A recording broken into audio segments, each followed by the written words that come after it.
好，我们现在看到的是我用 HP 电竞，然后跟我们另外一台邱小姐那边是 Acer 的笔电哈。那这个笔电它本身的内建前置镜头是480P，那我们现在看到就是它镜头投射出来的画面了。那这边的话，我是没有设全萤幕呢。如果我先能把它打成全萤幕稍微参考一下，效果是这样。那邱小姐那边看我的画面会是在像这样子。那我先借一下她的电脑，那个，好，那她现在是设定成全萤幕了。好，没有我就先不动它。那这 HP 的前置镜头是720P 啊。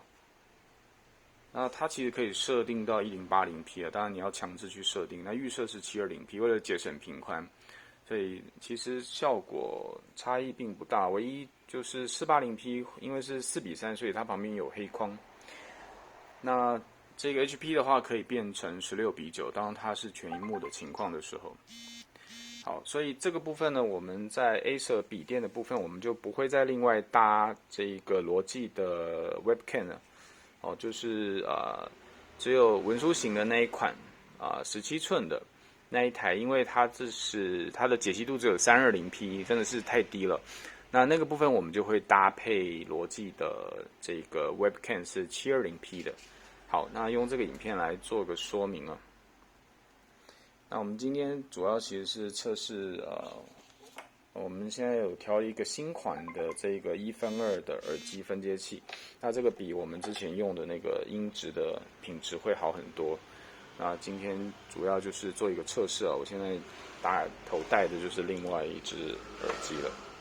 那到时候接线的方式也蛮单纯的，接好，然后对好 Skype 设定好基本上2只就可以用。